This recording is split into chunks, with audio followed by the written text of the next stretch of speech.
Premier élément, peser sur le prix du médicament, donc le pôle public du médicament. Ça va être long, mais qu'est-ce que vous voulez? Moi, j'explique. Qu'est-ce qui vous reste à payer, vous, une fois que vous avez fait la complémentaire, la surcomplémentaire et tout le reste? Vous en avez pour 16 milliards.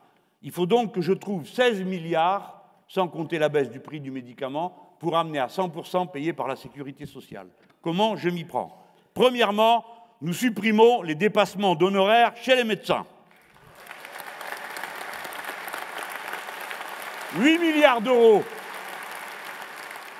Deuxièmement, il ne faut pas trop qu'ils me cherchent, cela. Non, mais on va dire les choses comme elles sont. Ils ont inventé une horreur qui s'appelle le numerus clausus. Résultat, il n'y a pas assez d'étudiants en médecine, qu'aujourd'hui, quand vous voulez faire médecine, vous êtes obligé de faire une école prépa, que c'est vos parents qui vous la payent, alors qu'avant, on entrait directement en première année. Maintenant, si vous n'avez pas fait la prépa, justement, dans laquelle enseignent les types qui ensuite sont dedans, qui font l'examen, vous ne pouvez pas être médecin. Et cette invention a abouti à ce résultat qu'il y a peu de personnes capables d'intervenir, et notamment dans les spécialités, et ils vont tous au même endroit. Voilà pourquoi il y a des déserts dans le pays. Et c'est pour la raison pour laquelle, c'est une petite incidente, moi je vous dis, nous allons faire une médecine publique. Voilà, avec des centres de santé publics, avec des médecins fonctionnaires. Vous entendez cette horreur? Fonctionnaires. Des médecins qui sont d'accord, et vous avez plein de jeunes gens qui sont d'accord. Vous avez plein de jeunes gens qui sont d'accord pour avoir cette vie. La preuve, c'est que souvent dans les jeunes médecins, vous en avez plein qui font des cabinets collectifs. Donc ça doit être possible, non? Mais ceux qui ne veulent pas, ils ne sont pas obligés. Mais ceux qui veulent, ils pourront.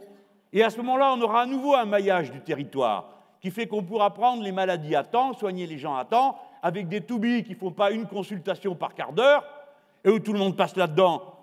Il y a beaucoup de toubis qui font des efforts inouïs, hein? Mais c'est absurde tout ça. Comment vous êtes mis dans une situation pareille? Donc, les dépassements d'honoraires, non. Il y en a pour 8 milliards. Ensuite, je vous ai parlé des complémentaires tout à l'heure. Vous savez que ces gens passent leur temps à nous expliquer que le public, ça coûte cher, et le privé, c'est merveilleux. Résultat, ça coûte 6 milliards 5 d'euros de frais de gestion pour les complémentaires.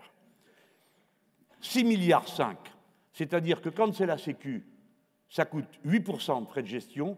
Quand c'est tous les autres, c'est à partir de 18 et jusqu'à 25% de frais de gestion. Autrement dit, ça coûte plus cher que la Sécu, les complémentaires et tout ce qu'il y a autour. Avec ça, en ramenant dans la Sécu, évidemment, tout le personnel, hein, mais en ramenant tout le personnel dans la sécurité sociale, ce qui permettrait de travailler plus tranquillement, ça vous donne 6,5 milliards à ajouter aux 8 que je vous ai dit tout à l'heure. Nous voici déjà rendus à 14. Et après, en faisant les comptes, mes camarades découvrent qu'il y a 3,5 milliards d'euros d'exonération de cotisations sociales en faveur des complémentaires santé. Je les reprends. Égal, eh ben, un peu plus que ce qu'il y a besoin, 17 milliards. Donc, il ne faut pas dire ce n'est pas possible. Alors, ils ont été faire les comptes parce qu'ils se sont dit Mélenchon, où il raconte des trucs. Mais non, il est prudent, Mélenchon. Et puis, et c'est souvent, il se trompe avec moi parce qu'il croit que comme on est les derniers arrivés, qu'on n'a pas d'argent, qu'on n'a pas des grands machins, et tout ça, ils pensent qu'on... Mais non, ils n'ont rien compris. Je suis entouré d'une foule de gens qui, en réalité, préparent, travaillent, organisent, et donc je suis le porte-parole. Ce sont des bénévoles. Mais dites donc, les gens, les bénévoles, ce n'est pas des amateurs, hein. C'est ça qu'ils n'ont pas l'air de savoir. C'est que les bénévoles, c'est tous les gens qui font le boulot, la plupart du temps, pour les autres, parce qu'ils sont payés pour ça. Celui qui fait des chiffrages pour le gars de droite ou du PS, eh bien, des fois dans sa tête, hein, mais il est avec nous. Eh bien oui. Alors qu'est-ce qu'il fait? Il vient de nous le raconter. Il nous explique comment on fait, comment on procède. Eh bien oui. Et il y en a partout. Partout. Dans tous les métiers les plus improbables. Dans l'armée, dans la diplomatie, partout, ils se disaient pas possible qu'il y en ait un. Ah ben si, il y en a un, il y en a une, etc. Et donc les chiffres qu'il y a là, ils sont béton armé.